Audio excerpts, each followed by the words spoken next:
Nation, airing live on the United Public Radio Network on 105.3 FM in New Orleans.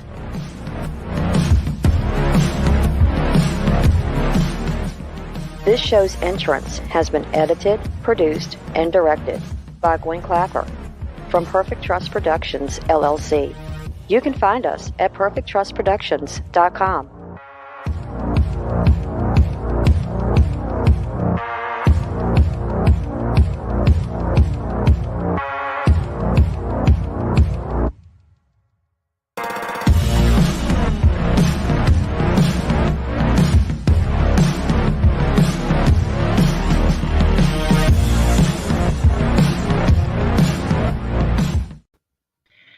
Hello, everyone, and welcome to Monday night's segment of Horsefly Chronicles Radio with myself, Julia Syracusa, and Phil Syracusa.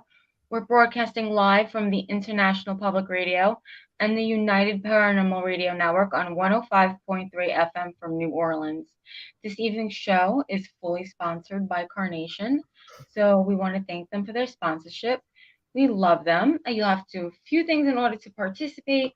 Go over to the YouTube channel, UFO Paranormal Radio or International Public Radio. You can also go into all of the Facebook stations, UFO Paranormal Radio Network, UFO Undercover with Joe Montaldo, News on the Flip Side, Twitch, SoundCloud, and Podbeam. And also go over to our group, Horsefly Chronicles Radio. Get in there if you're not. And if you have any questions for our guests, please ask. Tonight, guys, we have another amazing guest. So please welcome to the show, Donald Molnar, MD. He is a practicing internal medicine hospital-based physician who is also interested in the existence of the afterlife, spirits, and ghosts. He started investigating for spirits and ghosts in 2012, and in 2018, he launched Haunted MD, which allows him to combine paranormal investigating with the science of being a physician. Along with paranormal investigating, he's interested in near-death experiences. He combines his experience of being a doctor, a scientist, and a paranormal researcher to help clients understand any phenomena that may be occurring in any location. So please, let's welcome him to the show. Welcome. Yay. Hey, thank you. Thanks for having me on. Thanks Awesome. for coming on. Absolutely, yeah. Great show. You have so much, very talented. You're a doctor. Take us to the beginning of your story. After you became a doctor, what really drove you into the research of the paranormal to where you are today? Well, I think it kind of goes back a little bit farther. All my life I had kind of strange things happen since I was a kid. Some of my earliest memories have been like, maybe seeing strange things, hearing different things, and I kind of grew up in a household. My mom and dad were pretty open to the idea of paranormal things. My mom was more like more spiritual, like into religion, angels, and heaven, and my dad was more of your kind of Bigfoot guy and UFOs and ghosts. And so we always had like an open forum growing up from the time I was a kid through childhood, teenager years. And even it just seems like wherever kind of throughout my whole life, I've just had strange experiences happening and never really realized you can investigate until I started seeing the shows. But by that point I was a physician too. I've always, as far as the physician part, I always wanted to kind of be a doctor since I was a kid too. But I didn't really appreciate you can investigate until I started seeing like Ghost Hunters was the first show I saw like in the early 2000s. And then there was Ghost Adventures and all those different shows. And then I still didn't really get into it too much as far as investigating, although I was really interested in it and watched the shows all the time. And then I moved from Ohio to Charlottesville. I'm originally from Ohio, and now I live in Charlottesville, Virginia. And I ended up working in a town close to Charlottesville called Fishersville. And there was a local team called Twisted Paranormal Society, and they were looking for new people. And I joined them, and that's kind of how I started investigating with the idea of trying to make sense out of the experiences I had. I'm like, I've had all these weird kind of spooky things. I'm like, what exactly is it? And is it really spooky? Because, I had them happen all my life and just kind of assumed they were spooky, but I wanted to kind of learn more about it, and like, am I really experiencing ghost stuff? And so that's why I got into investigating with Twisted Paranormal, and then with them for a while. And then, like you mentioned, I ended up doing the Haunted MD thing. But the initial reason to kind of get into it was try to make sense out of what I had experienced before, and see, is this stuff real, and how can I sort out, what's what.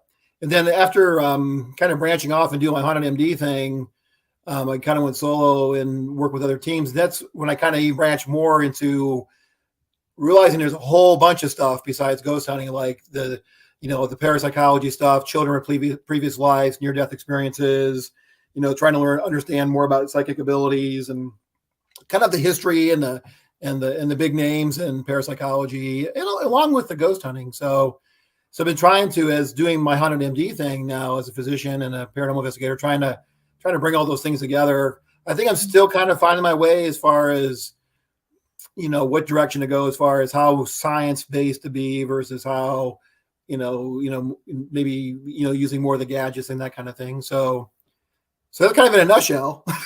Yeah. I mean, it always starts out when we're a kid too, when we're children. And Yes. then, Yes. And it's good that you had parents that were really open to it.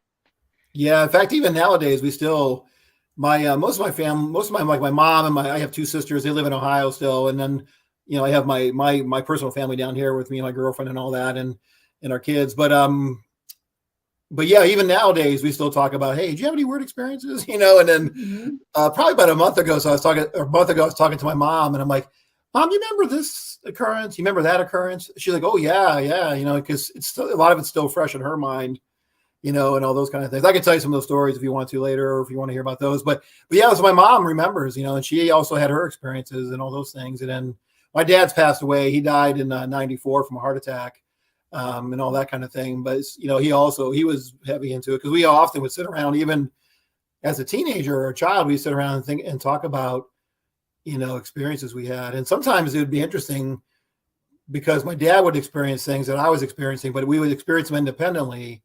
Then we compare notes, and they'd be like, wait a minute, that happened to me. And my dad'd be like, well, that happened to me. And, so there was all this kind of like, beyond coincidence kind of things going on, and then, the name Haunted MD is kind of based on the idea that, not that I'm necessarily haunted, but it's the fact that I feel like wherever I go, I have paranormal occurrences. In fact, in this townhouse I'm in right now, me and my girlfriend think we got something here, because we have different activities here, and it's, so I don't know. So, I don't know if it's me. I don't know if it's every location has activity and I'm just picking up on it, or what the deal is. So I think that you're probably a lighthouse too. I mean, if you could see all that. What kind of activity happens where you live that you think might be paranormal? So right now it's pretty wild. I've seen shadows. We've heard different noises. Like, in fact, even last night when I was sleeping, so this is the ground floor. There's 3 floors. So third floor up, I kept thinking, like, I went to bed a little later than my girlfriend, and it sounded like somebody had walked in her bedroom and kind of, came by the bedroom door and stopped. I really haven't told people this before, but a couple of times I felt like I got touched while I was sleeping. And you got to understand, I don't jump on the bed. I'm skeptical, right? So I always try to find an explanation. But a couple of times I felt like something smacked me in my head while I was sleeping, and I woke up. I'm like, what the hell? I was by myself at that time. My girlfriend and I went to work. So yeah, so weird things like that.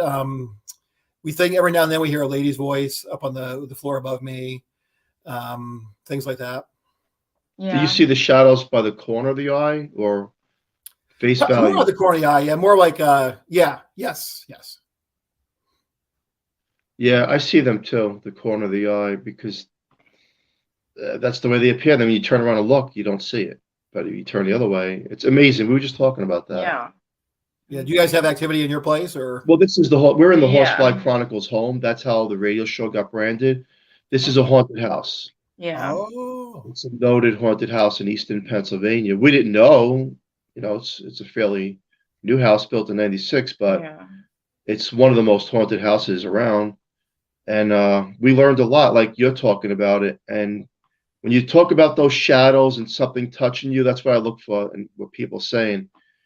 And those are the signs, and sometimes there could be a loved one that crossed over, trying to get your attention. And then if it correlates to like a song that you wake up the next day, or, hey, I remember that song. It reminded me of Uncle so-and-so who passed away. You kind of put the two together like a puzzle, because they try to give you signs. And then there's other things out there that could be, not so friendly. But for the most part, I think most is the communication between both sides from our experience. Right. And the way we try to investigate and say, is there another side? Well, I could tell you straight out there is. And there is no bigger skeptic than me. I mean, I try to debunk everything, but when you live it, you'll learn it. And then you'll agree. And that's how I have to. That's how I have to. I'm skeptical too, but I believe also. And it is a whole different thing when you have experiences, because a lot of folks I know are skeptical haven't really had like a big experience. But when you actually have the experiences and things like that, no matter if you're a scientist or not, you can't explain away things, there's stuff happening and you're not crazy, you're like, this stuff is real that's happening. And so look, I mean, you're a medical doctor, you're in a high profession, you're well respected, high credibility. And I like that, because along other walks of life, you're coming forward like we invest, we have celebrities on. You said, hey, this is real. It's real. And it is. Yeah. It is real. Are we ever going to, science is never going to, I don't think science is going to, there's just too far away, science and the supernatural, it becomes up to a belief system. Do you believe it or you don't? Yeah. Did you experience it or you didn't? Yeah. It's kind of like, and for me, what you're telling us, you're like a lighthouse. My wife is right. It seems like certain people, lighthouses, will have these experiences. Yeah. And I've heard that too, that when spirits know they can interact with you, they tend to draw or attracted to you. Well, here's another interesting experience. So I was walking into work today, and I'm just reporting on what happened. I'm just telling you what happened. So I'm walking into work, and it's, where I work at the hospitals, it's in the middle of the city, and it's like a long walk to kind of it's probably like 15 minutes to get from the parking deck to where I need to be in the building. But there's a part of it's outside. So I'm walking, on the outside part to get in the buildings. And I could have swore somebody was walking behind me. And I've realized that I've become a slow walker. And that's a whole other story, because the reason why I tell you that is I often can hear the fast walkers coming up behind me. So I try to get out of the way a little bit, because I'm like, I'm not going to run into work. So if you're walking fast and I'm in your way, I'm just going to slide out of the way. So I'm a slow walker. So I'm walking into work. It's a little bit dark out still, like 6:30 in the morning. And I heard footsteps like ding, ding, ding. Like it sounded like a fast walker coming up behind me. So I was like, well, I'm just going to I'll slide over, let him go in the door before me. And I even heard when somebody steps on a leaf, I heard because there was leaves on the ground, and I'm thinking like, okay, this person's right behind me. So I'm just going to get out of the way, because I'm not going to rush. And I look back and there's nobody there. I'm almost 99% certain that there was going to be somebody behind me that needed to get around me. And then I looked and there was nobody there. So that's the kind of stuff that happens, So wow, that would actually really scare me. That would scare me. That actually, I don't get scared, but actually it was more just like, what? I could have sworn somebody was behind me. It was more like surprising than like scary, but then I'm like, well, it's whatever it is, because it's on the hospital campus, so who knows? There's all kinds of activity around the hospital campus and all that. So, and you have an interest in near-death experiences, and then people that have crossed over. This is where the two meet: the paranormal, the ghost, and those that crossed over and came back. They talk about they can see us, they can hear us. Mm-hmm. Yes. And it's as if they walk out of their body. They leave the body.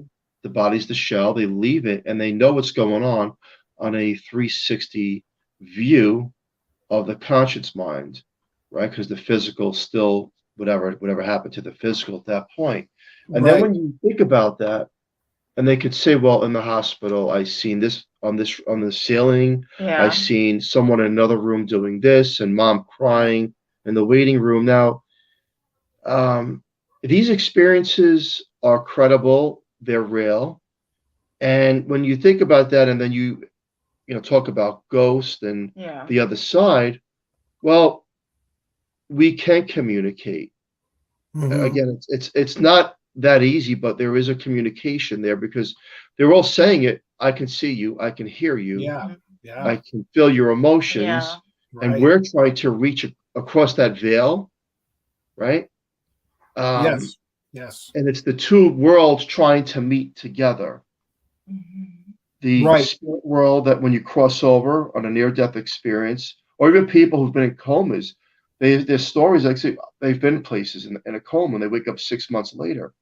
And then as investigators, like my wife and I and yourself, we try to research the other side. It's just trying to get through to them because they're already getting through to us. Yeah. And you're trying to meet. And I think through the technology that's coming out, the clearest day is the EVPs that, on digital recording. We can't debunk that. We could debunk a lot of things in paranormal, say, well, this made this device go off for radio frequencies. But the truth is, you can't debunk a response on a recorder, a digital recorder, when you're asking a certain question. Yes. And that to me is credible evidence. Yeah, I absolutely agree with you. When people ask me like my best piece, the best evidence or the best tool or whatever, some kind of recorder, like a digital recorder. I use these body cams I wear now that do, audio and video. But yeah, I agree that 100% that for me, EVPs, when something's answering a question, I mean, it's what are the chances of that randomly coming across some frequency at the exact same time you ask questions? So, I know all the arguments for it, but to me, I agree with you. And you can play that. I mean, that's something you can play back for people. In fact, today at work, I was talking with some people that I work with about ghost stuff, and I played a few EVPs, and they were just blown away because they were good ones too, like Class A kind of stuff. So it's like I agree that EVP is some of the strongest evidence, and for me, I think as a science-based guy, if I wasn't convinced, that would convince me, and and I could play that stuff for my doctor friends and all that. But yeah, EVPs, and then with the near-death experiences, you're right. A lot of people are like, "Well, there's no evidence. No evidence for paranormal or souls or consciousness." It's like, but there is. If you look at all the parapsychology research, even at UVA, vision and perceptual studies, there's all around the world. There's studies that have been done and ongoing about near-death experiences, and something happens, where people die and then they come back, but they're outside their bodies and they have these experiences. And you're right, they have things you can check. They see where one doctor put something in a drawer, or they see something outside that they didn't know, they never would have known was at the nurse's station. Or you're right, they see their family members and they know what they were talking about. So there's stuff like that you can't just say, well, it's because of the dying brain or it was because of medicines. I mean, there's stuff you can verify. The other thing that's really powerful that argues for survival of the soul and consciousness is children with previous lives.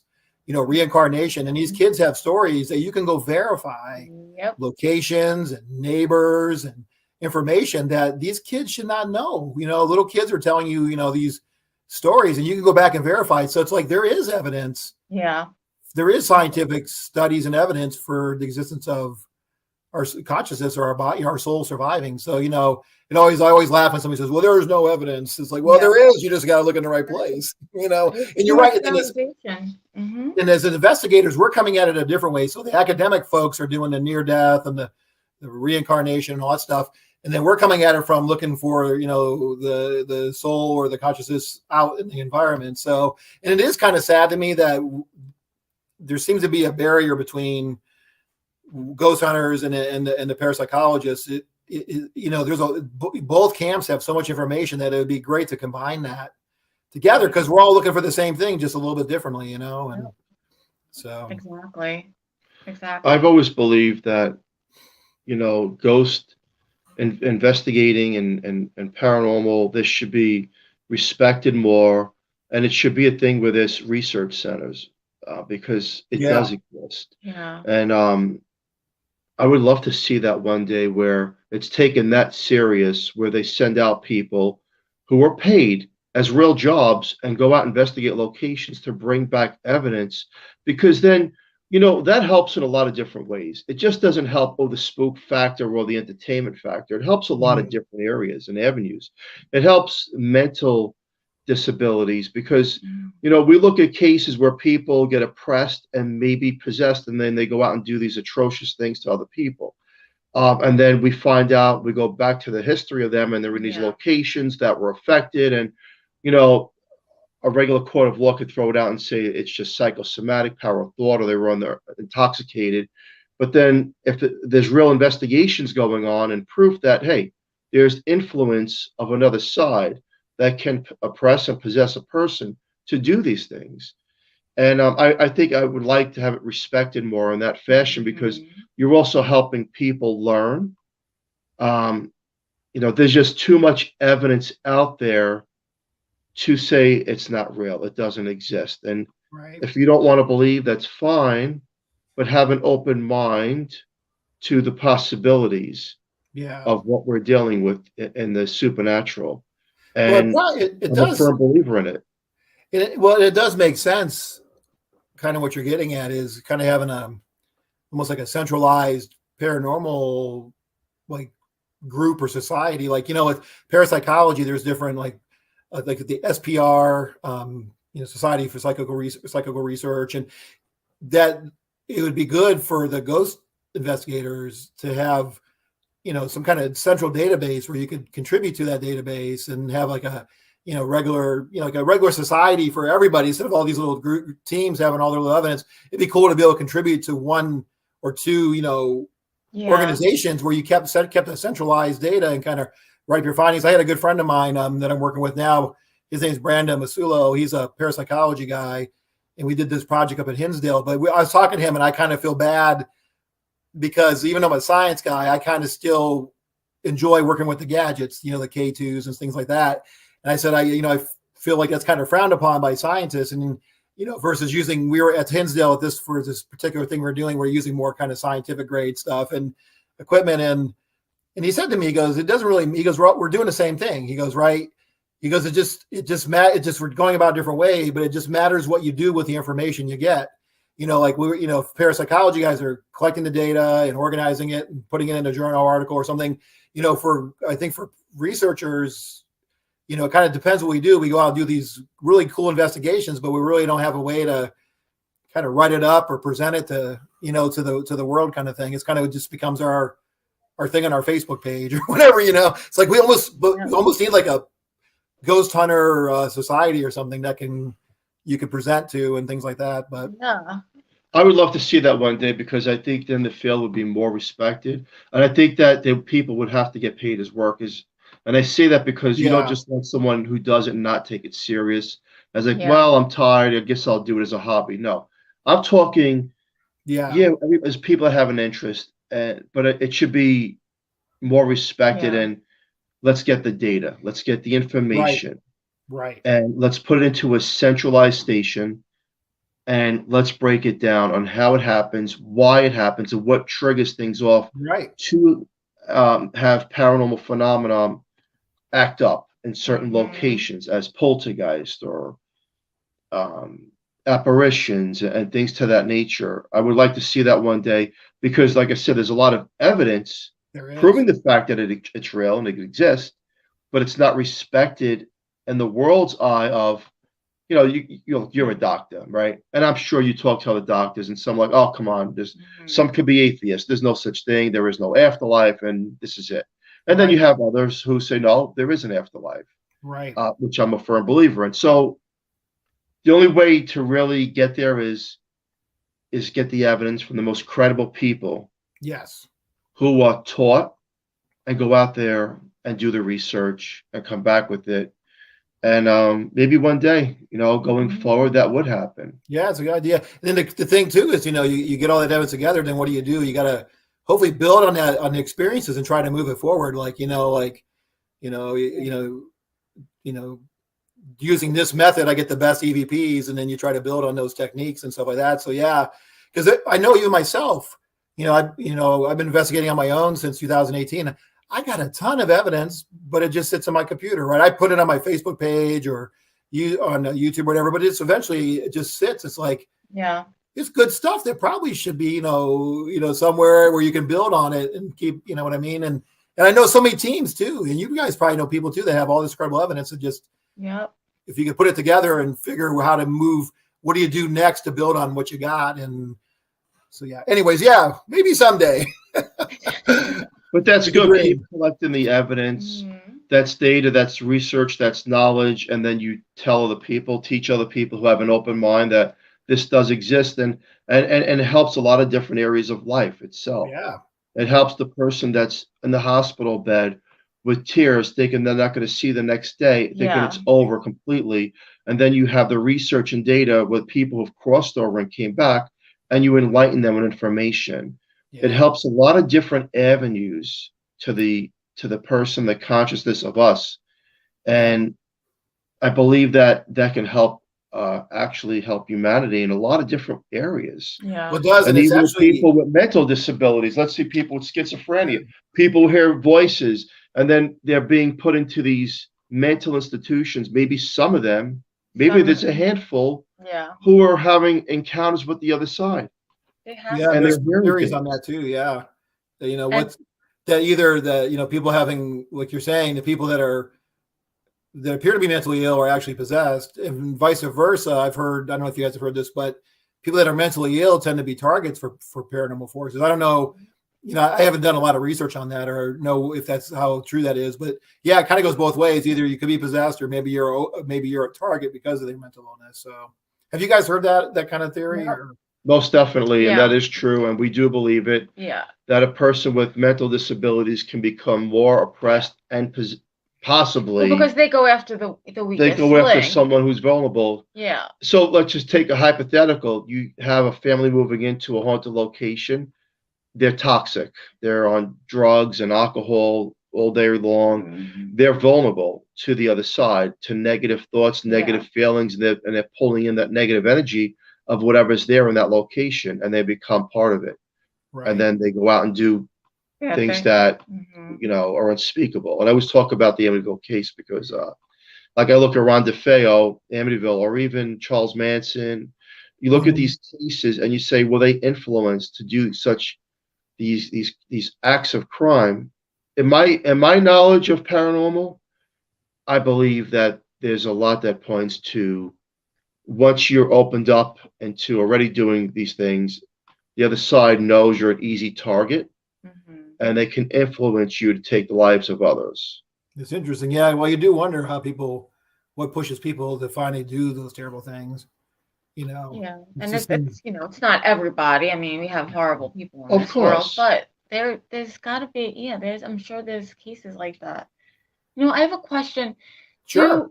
Have you ever seen like someone pass away in front of you when you're a doctor? Have you ever felt the presence of like their spirit, maybe like? Yeah. There's been a couple of things. So I didn't talk about this, but so I do internal medicine. Internal medicine's like adult from age 18 till people pass away.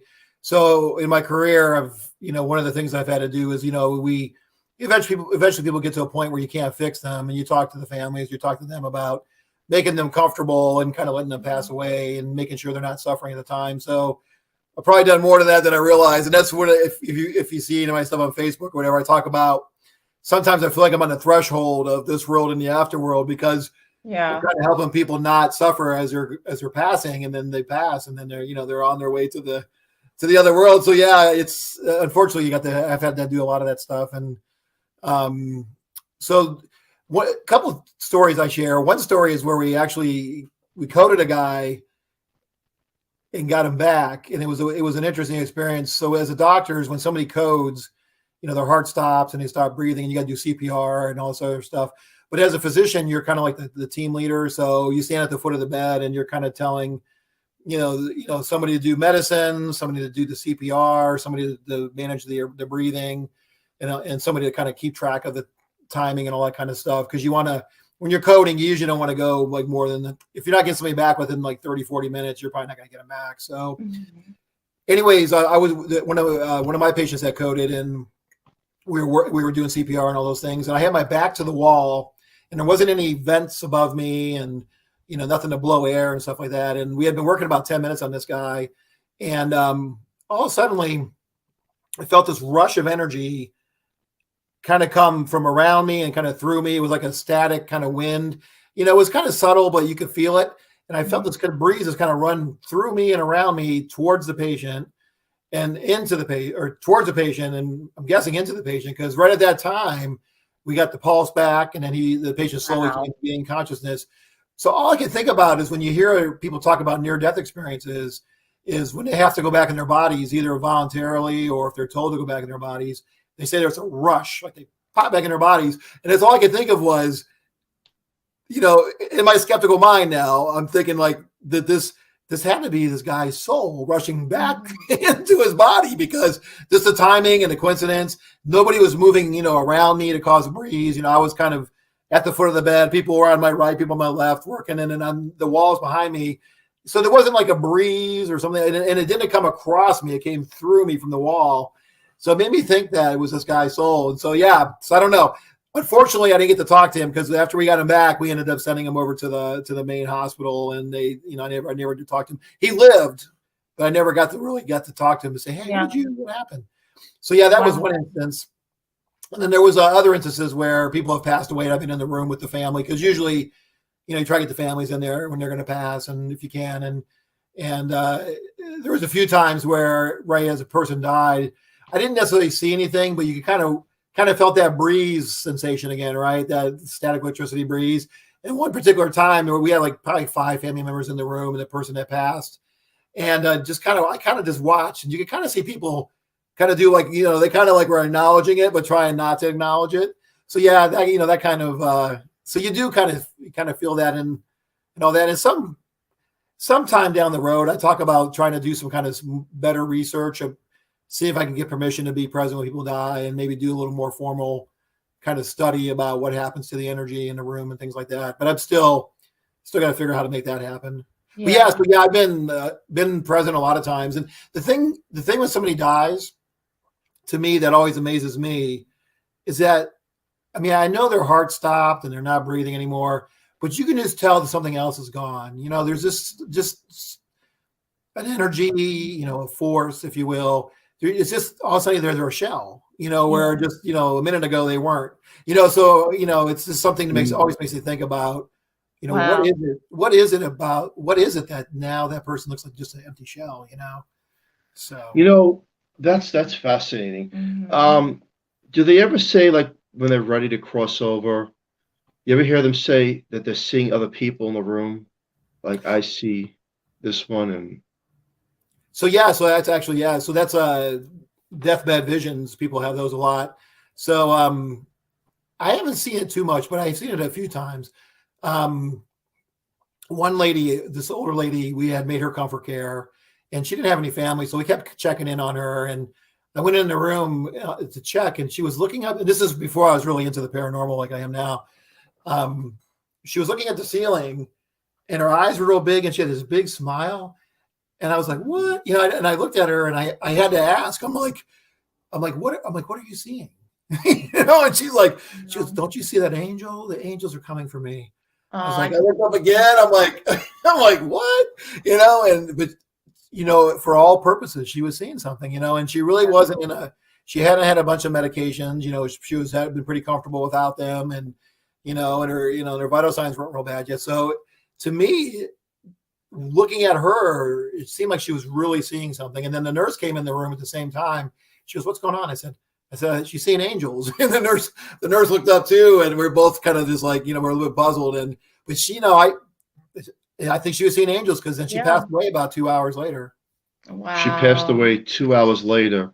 Yeah. I believe that she did see them, and I believe that wind, the energy that you feel in the room is the portal opening up from the other side, taking over, and someone's coming to get them. Let me ask you, how does it work? So when they're ready to cross over, the brain lasts for how long after the heart stops? You know, generally say, you know, the most it may last is like between, like, you know, 5 and 10 minutes, but, you know,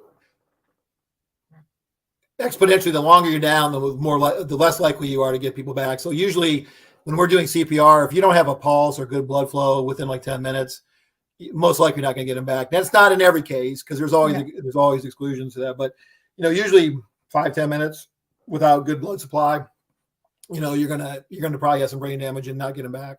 Definitely, you know, definitely 10 minutes. If you don't have good blood flow, you're going to be, you know, you're not going to probably survive that. But So have there been cases? I'm not sure if the man from 90 Minutes in Heaven, he was out for wasn't he out for like 40 minutes or something?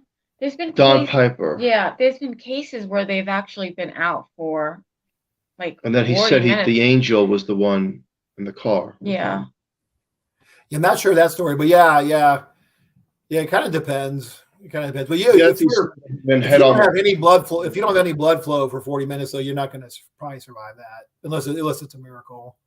I mean, usually you get 5-6 minutes in with no blood flow, your brain's going to probably be dead at that point. Although there are some recent studies that came out that they still had some brain activity like at 10 minutes.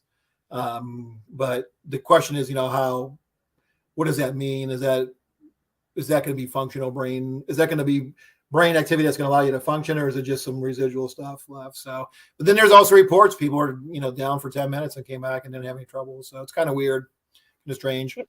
Yeah. The other thing too is the environment. If somebody's in a super cold environment and they die temporarily, really cold temperatures will kind of preserve you better than if you were, if you drop dead in the desert or something. So, so really cold temperatures, you could potentially do better if you're resuscitated after a longer period of time.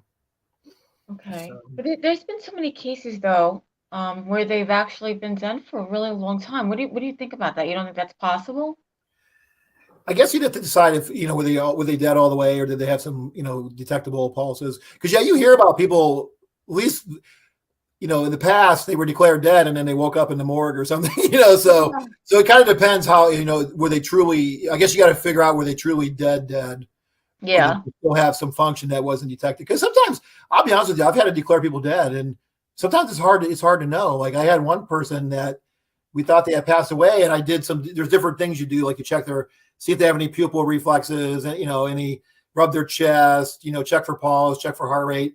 And this particular person, they didn't really have any reflexes, but I kept feeling their carotid pulse, and I'm like, I think I feel a pulse, so and then eventually I think there was a slight pulse, but it went away. But what I'm saying is, you could potentially think somebody's dead, and if you don't do a good exam or don't look, they may still be in a low level of function. So, oh God, I mean, there are always these miracle stories where people are like, come back after a long period of time. I've heard about stuff like technically that, without blood pumping to your brain, for more than 10 minutes or so, the chance of coming back is pretty low. So, in the field that you're in, do you have any friends as well that are in the work in the morgue? Part of things where they say, something I've experienced. Oh, good question. Not so much people coming back alive. Not alive, but experiences like people report spooky stuff, like strange sounds and that kind of stuff. Kind of the ghostly stuff that we think about. But I don't know. That's probably more, back in the past. I don't know anybody right now that works in the morgue at all. But a few people just say, yeah, just spooky kind of noises and creepy feelings and things like that. So, oh man, can you imagine? It's definitely fascinating.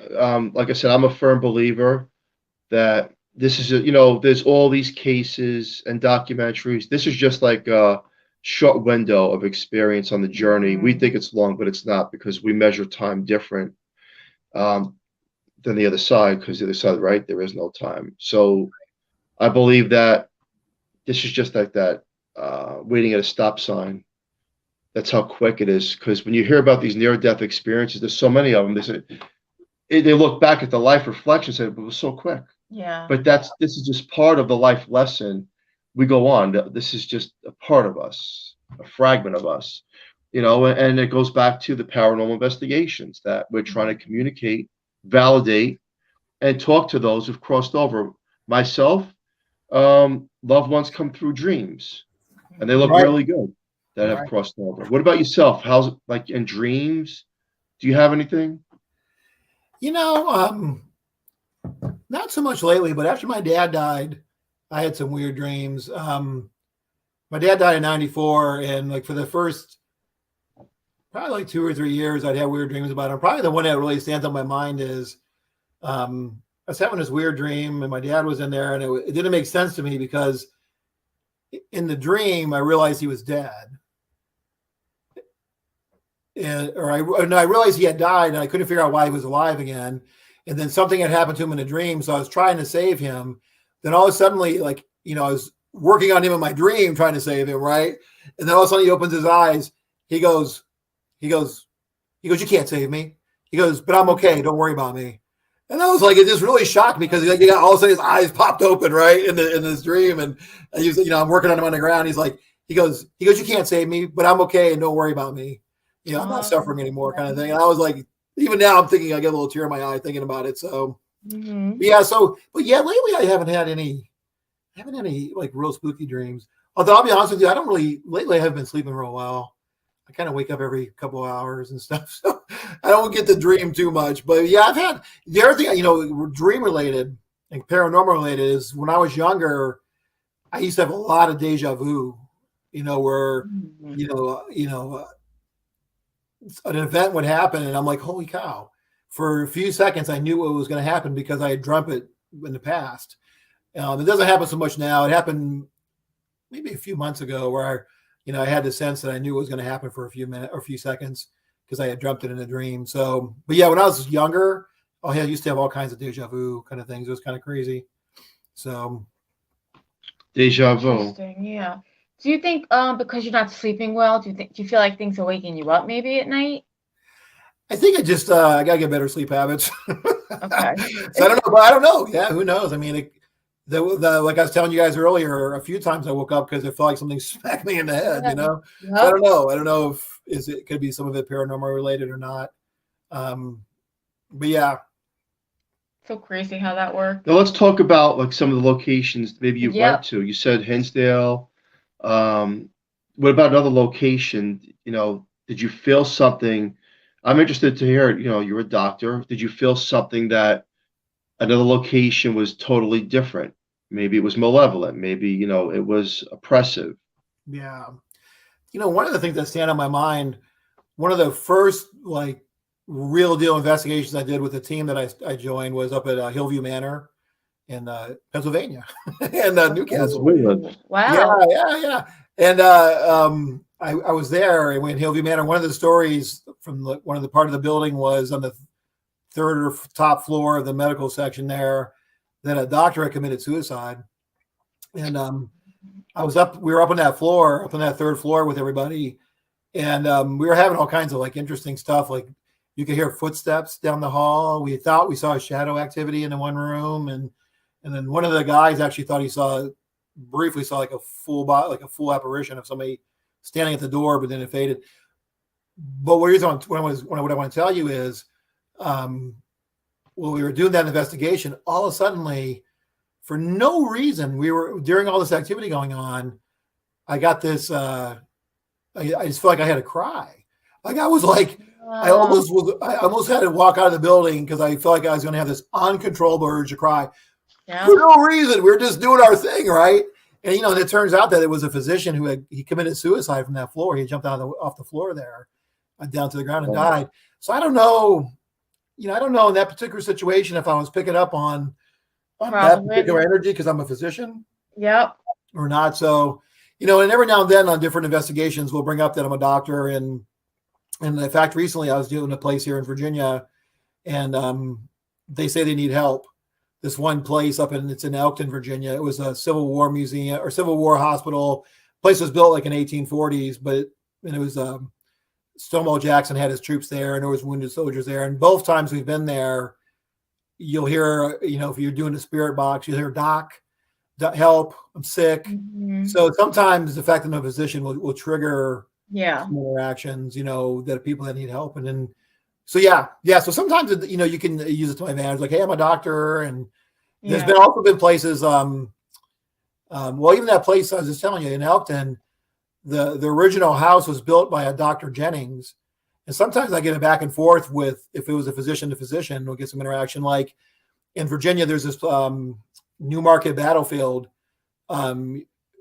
You're not, it's not an official place to investigate, but we kind of sneak equipment in there.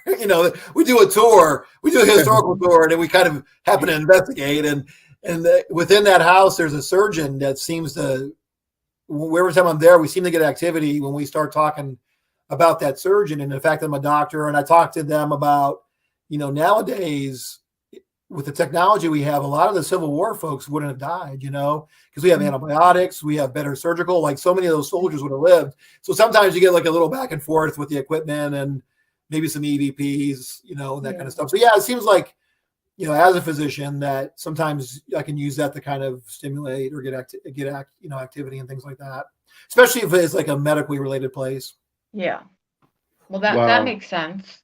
Has there been a place that like scared you? Have you ever like really got scared on an investigation? I'm trying to think, the Hillview Manor, man. Yeah. I think, it was, I think sometimes it's the darkness. Like some people ask, like, aren't you afraid of ghosts, son? And I'm like, well, it's not so much I'm afraid of the ghosts, but sometimes you got to handle your fear of the dark. I don't know if you guys feel that way. Yeah. Well, in the Hillview Manor, in the bottom floor, like in this boiler room area, it was the blackest black I think I've ever been in, because there was no windows, no light coming in. It was just dark, and I was fighting that fear, and I was a new investigator too, so I was like just fighting that fear of the dark. Yeah. And we were having activity, right? We had all kinds of activity that evening, so it was like, besides between the ghosts and the darkness and my first investigation, it was well, we're only human, I mean, he's made fun of me many times about getting scared, but listen, I make fun of myself. I mean, sometimes it can be really scary. Well, you don't know what you're walking into, and you're right. In the pitch blackness, that's I think the scariest thing in paranormal investigating is not having control over yourself. Yes. Because it can take you over. And I've seen that many, many of times. Yes. And that is very scary. Yeah. Where people have no control over their emotions and what they're going to do. And do you think they actually, that's why research should be done. Do you think they actually are getting possessed, or do you think it's their fear kind of getting out of hand? Right before the possession stage, most definitely I've seen that. And I've tried to debunk it, and I would touch them. They're cold as ice. Their eyes turn dark. Well, yeah, we've seen like the most nicest people actually just turn evil, like, and cold, and just like that. Really, and that's why I believe that it should be more respected, the field, and more research done, because this is real. This does happen. Yeah. And it's as if when you do an investigation, you're walking into that moment of time when that spirit was there, and you're in their time zone, for example. They're showing you, and you're feeling it. And especially if it died in a terrible way. And somehow, it's also like the movie "It's a Wonderful Life" with Jimmy Stewart, when he says, "I wish I wasn't born," and then the angel's taking him around, then he's looking at the wife, moved on, and then they can't see him, and they don't know who he is. Right. It's kind of like that other side. You're walking into that time, that dimension, without realizing it. And, from doing this so long, and then you also have the part where the spirit can oppress a person. It doesn't happen all the time. Sometimes just a regular investigation where you're feeling the emotions, like you said, you had tears in your eyes, and the doctor took his life. Yep. He was leaving that behind as you're walking into that time that he was in, and how he felt and what he was going through. Have you ever been to St. Albans? Oh yeah, that place is active. Yeah, holy cow, that place. It's like that place is just consistently active. I've been there a bunch of times, and every time I go, when I leave the place, I'm always skeptical, like that stuff just happened, and I go back in thinking like, nothing's going to happen this time, right? It just always happens there, But what did you have? What kind of experience did you guys have? In the bird cage, where they called it the bird cage. Yeah. Yep. I've had a child. He was telling me how the doctor put him to sleep in that building. Oh wow. And what the doctor looked like. And I remember back years ago, we looked him up, and that was the doctor. And I think from my experience is that they're bringing you into that time zone of what happened to them, and you're feeling it. And St. Albans is one of those places too that it's not so much that it scares you to want to leave, but it does. I mean, there is like a heavy spooky feeling that makes you kind of uneasy. I don't know if it's so much fright, but it's just uneasy, like it's uncomfortable, certain parts of that place, even if you try to tell yourself this, you should, that it's not.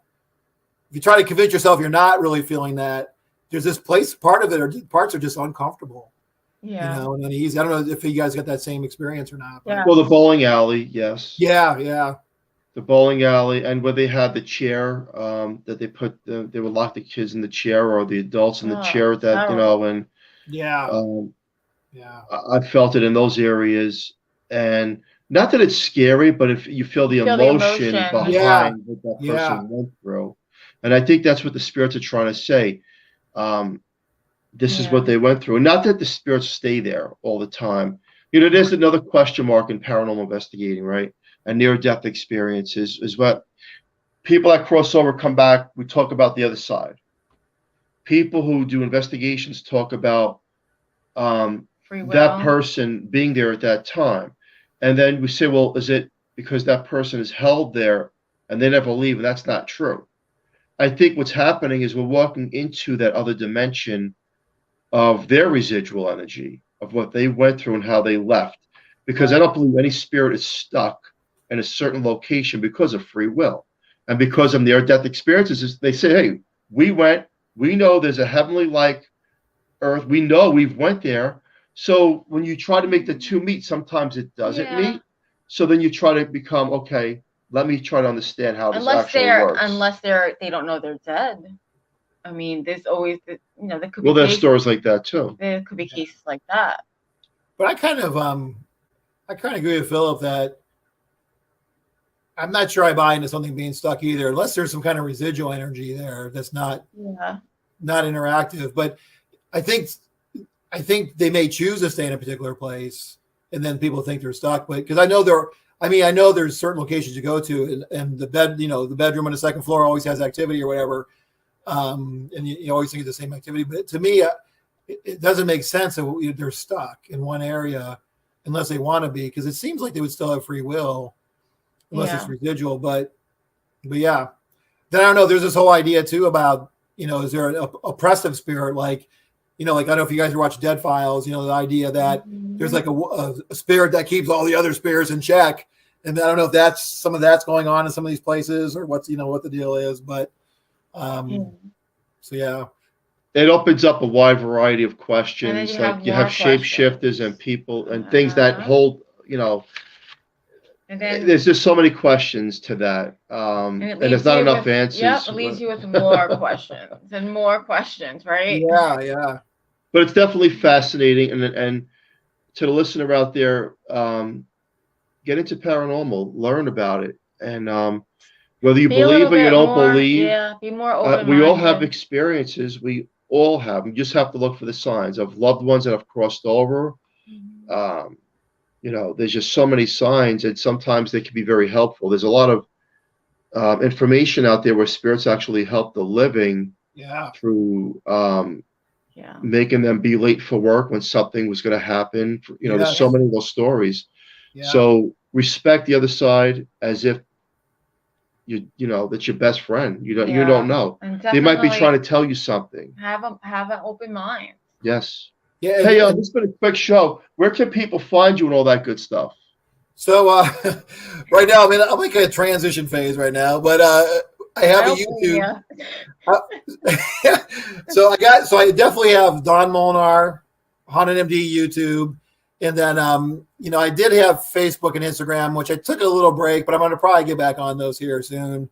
And then I got a website I want to build. I'm going to build to probably Haunted MD. But I'm still working on that kind of thing too. But right now I'm definitely on YouTube, and then I had Haunted MD on Facebook, and then I had Haunted MD on Instagram, which I'll probably get those back up. So every once in a while we need a break, right? I would put some of the evidence that you have on TikTok, because it creates there's a big audience on TikTok, as we all know. It's the biggest platform out there right now. I thought about that. But putting evidence out there. That's what people are starting to do now, and it's got a bigger audience. It helps out. How does it work? I mean, TikTok, is it just you just post videos, or it's like you take a video, or you get your evidence and you put it onto that site. It's very simple. Is it a limit to how big the video? It's an app, but there's a lot of people doing it now, paranormal as well. And, you know, it helps. And you put, whether it's a minute or 2 minute or 3 minute clips, it gets more views and more people seeing what's going on and learning about yourself. And that is the biggest platform. I've thought about it because I've had some other people tell me too. And then in fact, the other day, it's funny you mentioned that, because I got a new cell phone, and the cell phone, it keeps alerting me that don't forget about TikTok. Don't forget about TikTok. You know, it must go to sign. TikTok and you type in near-death experiences, a wide variety opens up on there. Yeah. A wide variety, huge audience of people and shows and experiences. It's fascinating. But this has been a great show. We really want to thank you, and we'd love to have you on for a second part. We didn't get to some of the questions that we wanted to. Sure. Yeah. I'm glad to come back on. Yeah, I got a lot of cool other experiences, and I'm glad to come back on again. Awesome. Thank you. Thank you so much for coming on. We really appreciate it. You've been a fantastic guest. Thank you so much. Well, thanks for having me on, guys. I appreciate it. Thank you. Most definitely. And we just want to say a special thank you to Carnation for fully sponsoring the show. Thank you so much. And join us next Monday, same time, 105.3 FM from New Orleans. And stay tuned for The Missing Piece with Trish Moe. Everyone have a great night. Please share this show. There's a lot of knowledge in it. This is a very well-respected doctor, and there's good information in this show. So please share it with your colleagues, and we'll see you next week. Thank you. Have a great night. Thanks.